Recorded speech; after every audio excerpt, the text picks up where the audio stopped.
एक बार की बात है, एक लड़की थी जिसका नाम सारिका था। सारिका 15 साल की लड़की है जो छुट्टियों में अपने गांव दादा दादी के घर घूमने जाती है। सारिका जब अपने दादी के घर पहुंचती है तो उसके दादा दादी अपनी पोती से मिलकर बहुत खुश होते हैं। पर ये बात किसी को नहीं पता थी कि जल्दी ही इनकी इस खुशी पर ग्रहण लगने वाला है। सारिका का कुछ दिन तो उसके गांव में बहुत अच्छे से बीता। Best thriller horror story in Hindi. फिर एक दिन सारिका अपने सहेलियों के साथ गांव के बगीचे में खेल रही थी। सारिका खेलते खेलते आम के पेड़ को देखती है। उसके बाद वो अपने सहेलियों से कहती है, चलो न आम तोड़ते हैं। सारिका ढेले से आम को तोड़ने की कोशिश करती है और उसका ढेला आम पर लग भी जाता है, जिससे आम गिर जाता है। पर आम गिरते हुए थोड़ी दूर मिट्टी में दबे एक पोटली के पास चला जाता है। सारिका जब आम लेने वहां पहुंचती है तो उसे पोटली का थोड़ा हिस्सा उसे दिखाई देता है। वो सोचती है कि क्या है ये सोचकर वो पोटली बाहर निकल लेती है। उस पोटली को खोलकर देखती है तो उसे उसमें कंगन मिलते हैं जो बहुत पुराने दिख रहे होते हैं। सारिका को तो पता भी नहीं था कि ये कंगन उसकी जिंदगी का सबसे भयानक हिस्सा बनने वाला है। वो कंगन उसे अपने और आकर्षित कर लेता है, जिसकी वजह से वो उस कंगन में अपने घर लेकर चली आती है। सारिका क्यों डर जाती है दादी की बातों से। घर आकर वो ये सारी बातें अपनी दादी को बताती है और वो कंगन भी दिखाती है। फिर दादी ने जो कहा वो सुनकर सारिका डर से कांपने लगती है। New horror stories in Hindi. दादी कहती हैं कि वो पोटली कोई आम पोटली नहीं थी। वो एक चुड़ैल की पोटली थी। तुमने ये कंगन उस पोटली से निकालकर उस चुड़ैल को गुस्सा दिला दिया है। वो तुम्हारे पास जरूर आएगी। सारिका डरते हुए दादी से बोलती है, मैं समझी नहीं दादी, वो क्यों और कैसे आएगी। दादी ने बोला, ऐसी ही पोटली में भटकती हुई आत्माओं को कैद करके जमीन में गाड़ा जाता है और तुमने उस पोटली को जमीन से निकाला है और उसका कंगन भी तुम लेकर आ गई हो।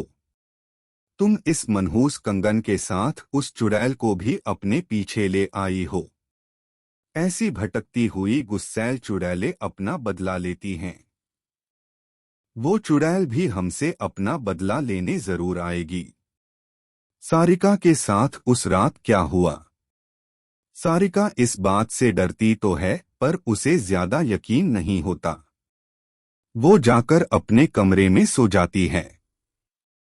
उसी रात को करीब 1 बजे उसके कमरे की लाइट जलने बुझने लगती है।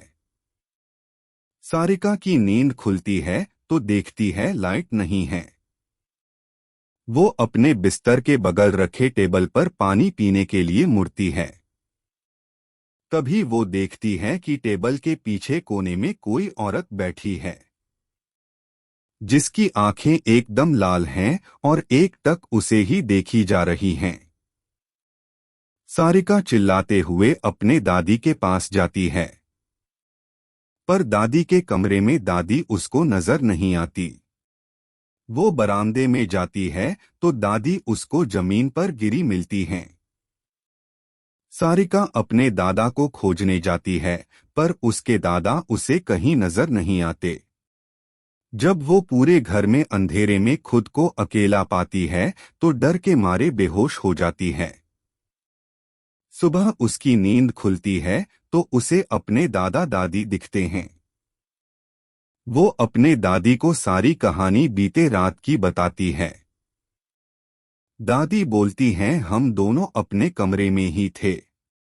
दादी सब समझ गई। उन्होंने बोला, ये सब उस चुड़ैल का किया है। वो कंगन उस पोटली में वापस रखना होगा वरना वो यहां से नहीं जाएगी। सारिका बोलती है, चलो न दादी, अभी कंगन रखाते हैं। दादी बोलती है, नहीं, उस चुड़ैल से पीछा छुड़ाना है तो तुम्हें अकेले ही, वो भी रात में जाकर, उस कंगन को वहां रखना होगा, क्योंकि वो तुम्हारे पीछे है। सारिका हिम्मत करके कहती है, ठीक है, मैं जाऊंगी। दादी ने बोला, ये सब वो चुड़ैल इतनी आसानी से नहीं करनी देगी। इसलिए दादी ने उसे रात में जाने से पहले एक मंत्रों से युक्त ताबीज उसके हाथ पर बांध देती हैं। क्या सारिका चुड़ैल से पीछा छुड़ा पाई? अब सारिका रात होने के बाद अकेले बगीचे की तरफ निकलती है। थोड़ी देर बाद उसे किसी के रोने की आवाज सुनाई देती है। पर दादी ने कहा था, वो चुड़ैल तुम्हें अपनी तरह आकर्षित करेगी, तुम उसकी तरफ ध्यान मत देना, वरना वो तुझे अपने कब्जे में कर लेगी। एक बार उसने तुम्हें अपने कब्जे में कर लिए तो फिर कोई कुछ नहीं कर पाएगा, वो तुम्हें मार भी सकती है। सारिका इस बात का ध्यान रखते हुए ईयरफोन लगा लेती है और गाना सुनते हुए चलने लगती है। तभी कुछ दूर जाने पर उसका मोबाइल काम करना बंद कर देता है। फिर भी वो चलती रहती है और उस पोटली के पास पहुंच जाती है। तभी उसे महसूस होता है कि पीछे कोई खड़ा है।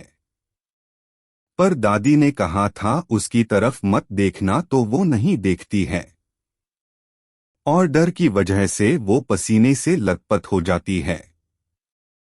फिर वो हिम्मत करते हुए उस पोटली को खोलकर उसमें कंगन रखती है और जमीन में गाड़ देती है और आंख बंद करके बहुत तेजी से वहां से भागती है। सीधे अपने घर आकर ही रुकती है। चुड़ैल से तो उसका पीछा छूट जाता है, पर वो इतनी डर जाती है कि दूसरे दिन ही वापस शहर अपने मम्मी पापा के पास चली जाती है। सारिका की जिंदगी का वो खौफनाक हिस्सा जिससे वो आज भी सोचने पर डर जाती है।